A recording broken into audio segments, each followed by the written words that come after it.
is a request from a very, very amazing subscriber that I have, who is always commenting, and just has been a blessing to my channel. Thank you so much. I appreciate you. Dreamscapes Sleep. Your music is amazing. Mark, you are amazing. Thank you so much. And thank you for this recommendation. But I just wanted to get a shout out to your channel because it really is so unique in the fact that it lures your mind into this hypnotic, gentle sleep. It feels so good. All his videos are amazing. I can't even begin to explain the music because it's so unique and so interesting. I love every single bit of it. It is incredible. He puts a lot of time and effort into it, and I just wanted to make sure I got this done tonight, and it's dedicated to you. I hope it's okay. I mentioned to you, I'm sorry I didn't ask before. If you absolutely don't want me to, I'll take it down. But I just want, you've been so kind to me, and we've kind of become friends that, I love this community, and when you meet somebody so nice, you just want to, help them any way you can, and, even if he gets 1 or 2 subscribers, hey, and whatever I can do, because he's just been so good to me. Just dreamscapes for sleep, or dreamscape sleep. I will leave the link in the description, so look out for that and check him out because they is really got some cool stuff on there. So I know some people don't like mic scratching, so I'm just gonna do a little bit. I'm not gonna do the whole thing, okay? So if you're worried that I'm gonna be scratching the mic the whole time, I'm not going to be. Tonight we're going to be talking about Hogan's Heroes, Bob Crane, and the mysterious death. And I'd like to let you all know I spend a lot of time researching these cases. When I'm looking down, what I'm reading from is my, 15-page of notes and trying to decipher what is important, or else I'd have 6-hour videos. So I just thank you so much, Mark. I'm overjoyed with just appreciation for you. You have no idea, and I've been wanting to say that, and it doesn't come across in my, I'm sure, in my responses. But thank you. Dreamscapes for sleep. It's amazing, and I will leave the link to his channel down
whispering. It has nothing to do. I'm not trying to creep anybody out or anything. Or, some people find it really weird. So it is a whispering video. I'm going to be whispering about, this case about Bob Crane and about his life and this strange mystery behind his death. Now, in the early days, he was super, super talented. I do want to, before I start, I do want to preface this is a true crime case. There is inappropriate material, so disclaimer, nobody under the age of 14 should be watching these videos, and even then, please, if you are sensitive to material of murder, blood, death, whatever, do not watch this video. If you do not like whispering or ASMR, don't watch the video. There's other videos out there. I've got videos that aren't whispered, and I have links to many, many true crime and true story,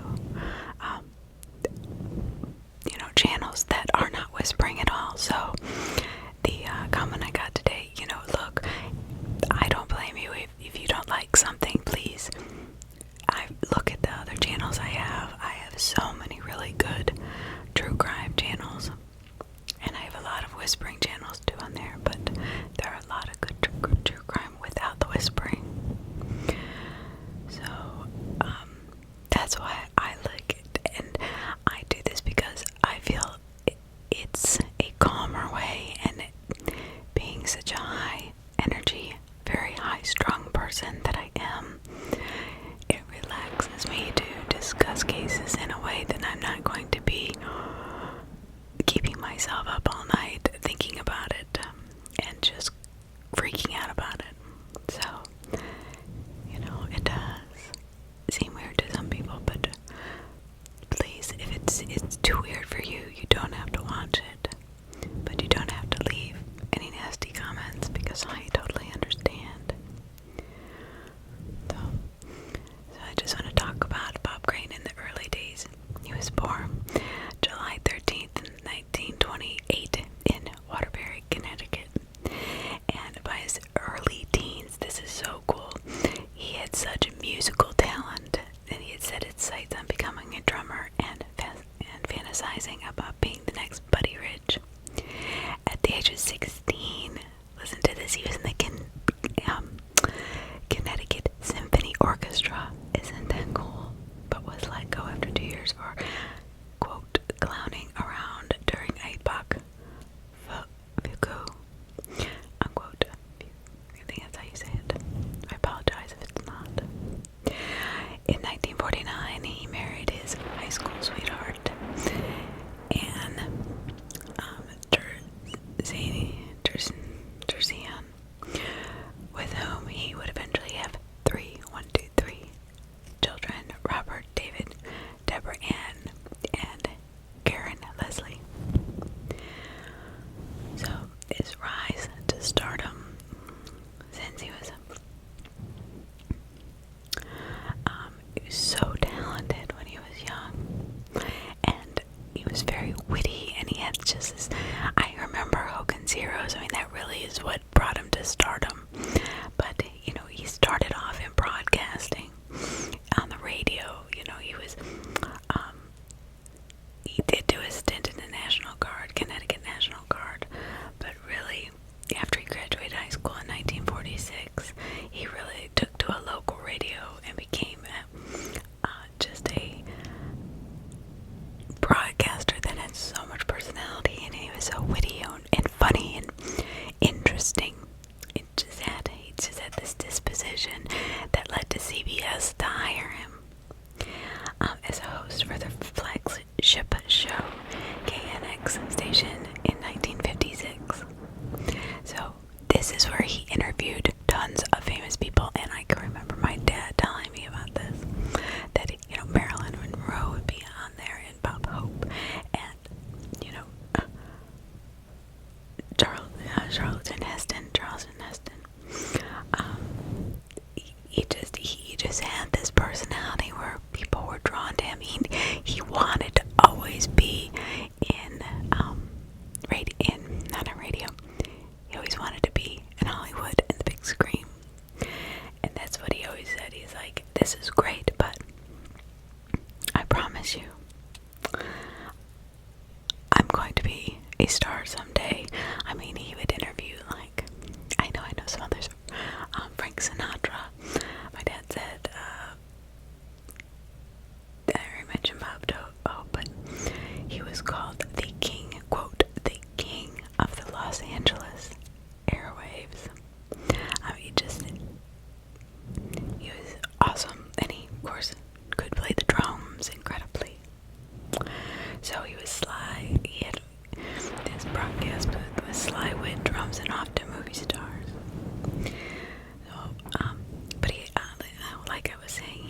that really was that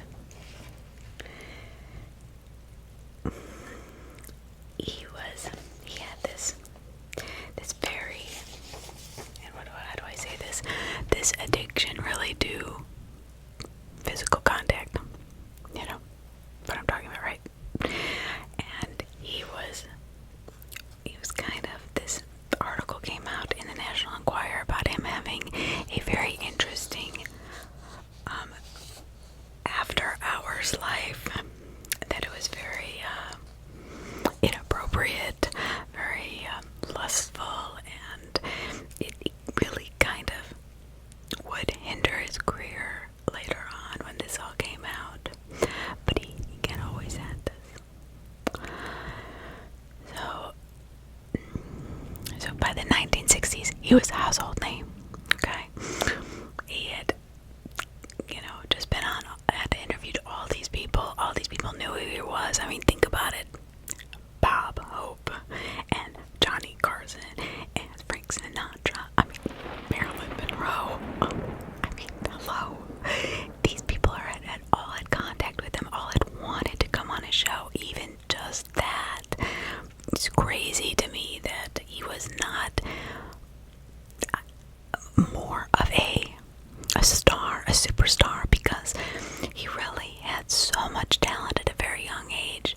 But it kind of is the theme in his life. It's his kind of goofing around, like his social life. And when he was 16, he was goofing around during a Bach a Bach interlude. But, and I should know this because I only play the sax, the flute, and the guitar. Jeez. So, but he got casted on Hogan's Heroes. It premiered in the fall, and I don't know if a lot of you are even old enough to know this, but it was kind of a parody on. It's a comedy. It's a comedy. It was interesting. It was interesting. It was a very funny, interesting show about the war, and just kind of, it was immediately successful. And if you haven't watched, I can't really explain it because I haven't watched that many of them, and I don't really like how they explain it here. But it's a comedy. It's funny, and if you like old stuff, it kind of has similar undertones to MASH, but not really. He was funny. He definitely was witty. But in 1965, when Hogan's Heroes premiered, it was an immediate success. I mean, overnight. So despite being a sitcom with a laugh track, it stood out with risque World War II humor that saw Crane's, interesting character pull the rug out from under the Nazi officers. So newly famous Crane began, philandering with, he abandoned his marriage with children. He had 3 kids, remember, with this woman. And so he is a philanderer. And that is the best way to describe him. He basically wanted everybody and wanted to be with everybody.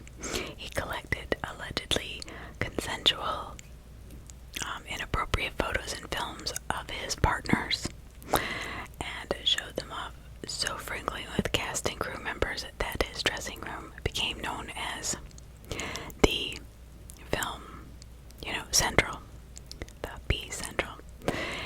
And once, even while filming a Disney movie, however, when executives found out Crane's career dried up, and this is what I was talking about, that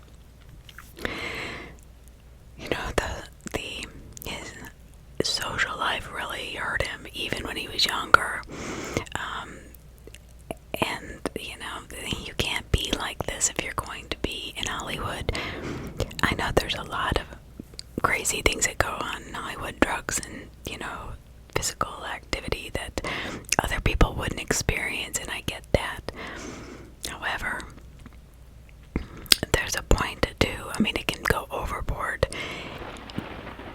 most people, I believe, do it in private. I don't think a lot of stars really put that out there too much. So, but that's, I don't know. I've never been famous, nor do I want to be. I'm happy being who I am. So don't know why. I must have rubbed my eye. I'm not going to worry about it. I've had quite a weekend. So, but I wanted to get this out there. So, in 1978, the same viewers were baffled by the grisly scene of Bob Crane's death when he was found brutally murdered in his Scottsdale, Arizona apartment. The once popular actor has suffered a waning career after Hogan's Heroes went off the air. Seeing him follow the dinner theater circuit to Scottsdale to self-produce a play called Beginner's Luck at the Windmill Theater. Then on June 29th, he missed a lunch meeting with his co-star Victoria Ann Barry, who discovered his body and notified the police. And so she's thinking that, oh my gosh, Bob's got a girl in there when she walks in, because she sees all of this like hair, and then she realizes it's like thick and really thick with like, coagulated blood and very dark, and she's like, oh, that's not him. But where is he? Where's Bob? He's gonna have, that looks like a girl. I can't, it's like, it just like all this, his hair was clumped all into one, I guess one, clump of hair. It looked like a woman with a ponytail or something, because she said that she was looking for Bob. Oh, well, Bob, being the nice guy he is, he probably went and got help. So that's what she's thinking. Victoria Ann Barry was. So she said, June 28th, 1978, they completed an evening performance and signing autographs for fans in the lobby. Crane returned briefly to his Scottsdale, Arizona apartment with a longtime friend, Los Angeles video equipment sales clerk John Carpenter. Before Crane and Carpenter headed out onto the town, Patricia called Bob, and according to Carpenter, the estranged couple argued loudly on the phone.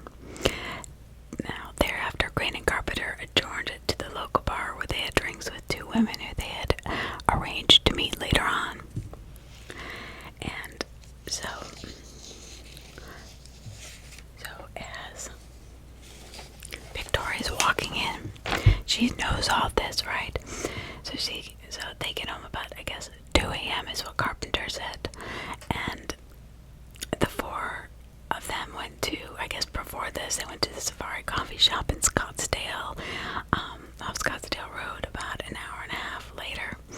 Carpenter left back to return to his trip to Los Angeles the next morning. Back at his hotel room, he called Crane one final time.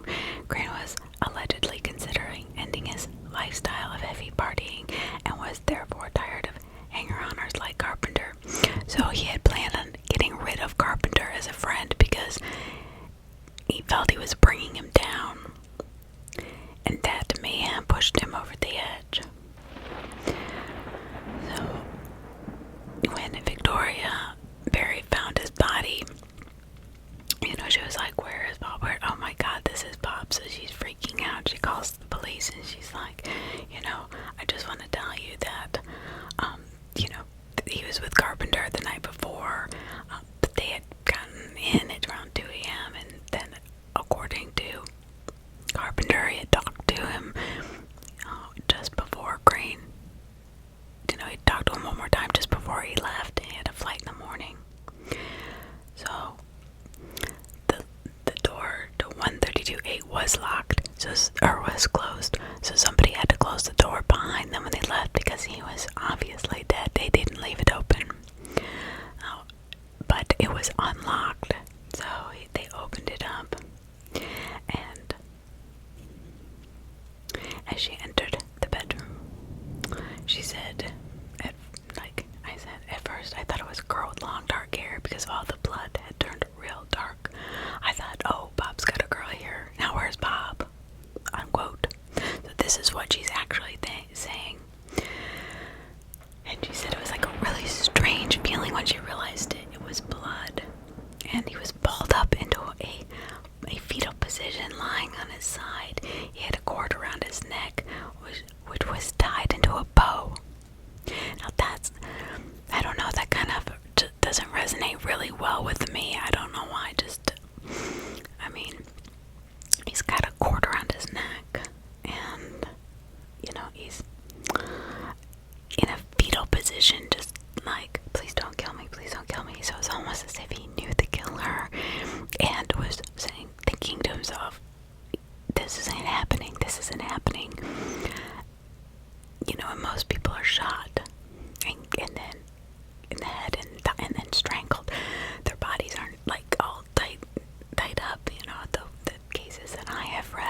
that was the person. That is a very strange, I think, and I might be completely wrong, and that's fine. It was just my opinion. I think that's a very strange position for somebody to be in, if they're being strangled, and I mean, like, no defensive wounds at all. You know, that was very strange. No defensive wounds. His arm, everything was tight. Like he was just, you know, please don't harm me. Please don't harm me. Why are you doing this? Like, he knew the person. Like, they had come on it, you know, like they were sitting there talking, then all of a sudden he took out a gun and shot him and strangled him, and, you know, Bob's like, oh my god, you know, just could not believe it. That's just my thoughts. I mean, obviously I was not there. I don't know what happened. So, he had no shirt on and his face was nearly unrecognizable. An electrical cord had been wrapped around his neck, and almost half a century, 5 books, and 3 investigations later, his killer still remains elusive. Now, they did really think that it was Carpenter. So, because one of Crane's mistresses was Hogan's co-star Patricia Olson, she became his second wife in 1970, and he had 2 more children with her. But this is where this really ruined his career, and it all went downhill. The tabloids just found out that he was a philanderer and just slandered him all over the place, which was, I don't think it was right, because he had so much talent. He was interesting, he was funny, and he was witty. He was very, very talented as far as, you know, musically, and he had that infectious personality that really drew people up, you know, famous people to him, as you can see in his later years.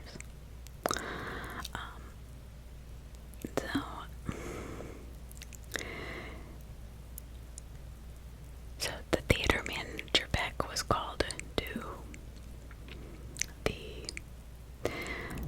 identify the body, and they said there was just no way I could identify him from one side. Said Beck. The other side, yes. Improper procedures tainted the Bob Crane murder scene almost immediately. Like, Barry had gone in, you know, Miss Barry had gone in, you know, his people had gone in, and walked all over. She was allowed to use the phone repeatedly, while the, you know, Maricopa County medical examiner climbed over Crane's body, shaved his head to examine the wounds. Even Crane's son, Robert, was allowed inside the first floor apartment. So all these people are walking around, basically tainting the crime scene. Quote, he was 2 weeks shy of 50, unquote, recalled Robert. I mean, that's sad. He says, I am making changes. I'm divorcing Patty. He wanted to lose people like John Carpenter, who had become a pain in the butt. He wanted a clean slate. So John Carpenter was a regional Sony sales manager who had helped Crane with the photo and video equipment to document his physical sex life. And when the women who fell by Crane's wayside no longer landed on Carpenter's lap after Crane's work dried up, he was purportedly furious. So he wasn't getting his sloppy seconds, so he was furious because he, you know, now he was just a Sony salesman. He didn't have the fame and, you know, fortune that Crane did.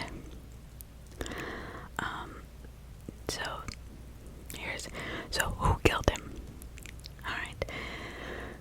Who killed the Hogan star? Now, the Hogan Heroes star. I want to say Hulk Hogan, I don't know why. The Hogan's Heroes star. A lack of forced entry suggests that Bob Crane knew his killer, and we had talked about that. Police had found blood on the door of John Carpenter's rental car that matched Crane's blood type, and reports of Carpenter arguing with Crane the night prior made him a prime suspect with no murder weapon or DNA testing. However, he wasn't charged. So back then, I mean, I find it really strange that there would be blood, because remember, he never made it out of that apartment. He couldn't have. obviously his face was so mangled and he was killed right then and there. How in the world did his blood get onto Carpenter's car if Carpenter had left in the morning for Los Angeles? That's what I'm curious about. I mean, I think that's more than enough evidence to at least bring him in and, but I don't know. In 1990, Scottsdale detective Jim Raines, formerly a previously overlooked photograph that appeared to show brain tissue in Carpenter's car. The tissue itself was long gone, but a judge ruled the photo admissible. Carpenter was arrested and charged in 1992, but renewed DNA testing of old blood samples proved inconclusive. Well, of course it was, how many years later? I mean, that people, just because there's DNA testing, especially back in 1990, it was not as quantitative as it is now, or qualitative. So, I mean, to actually, they break it down to such little particles. Now there's 2021, almost 2022, it's really a lot different than in 1990. So because it was said to be inconclusive, well, yeah, I was like 30 years old, right? So, blood does break down just like urine or any other body matter.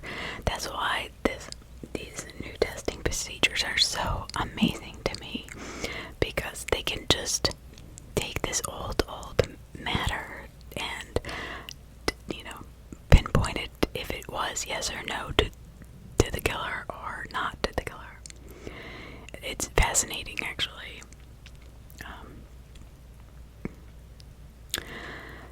So, furthermore, Carpenter's defense at the trial argued that any of the dozens of angry boyfriends or husbands Crane had engaged with his conquest would have killed him. They also brought witnesses who claimed the two men had died cordially the night before Crane's murder and did not argue. Carpenter was acquitted in 94 and died in 98. So I guess we'll never know. In 2016, Phoenix TV reporter John Hook wanted to reopen the case and use modern DNA technology to analyze the samples.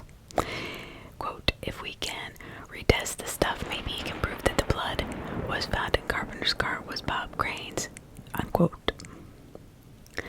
So, although Hook convinced the Maricopa County District Attorney to do so, the results proved inconclusive again and destroyed the last remaining DNA from Bob Crane's sample. And that is what happens. I don't know if I was in the medical and lab testing business for 20 years. So that was before I actually decided to go to law school and,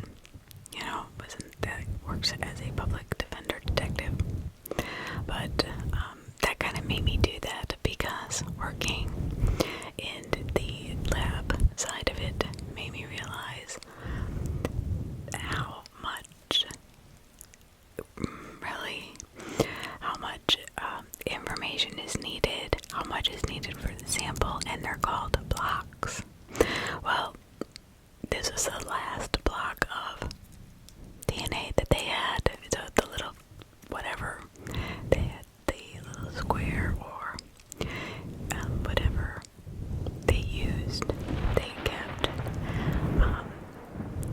and they ran out of it. So again, it was inconclusive, and I guarantee you, they probably did not. It's like nowadays they keep it sealed.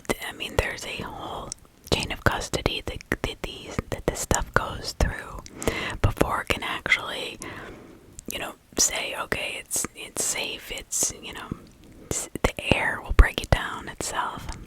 A block should be really, kept, whatever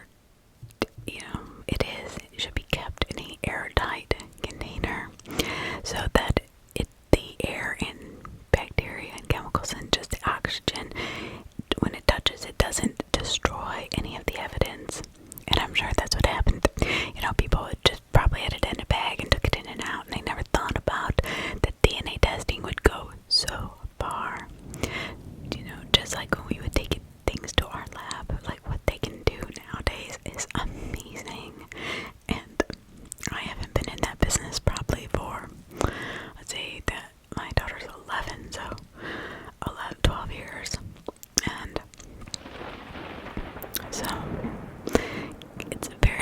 it'll probably blow my mind now.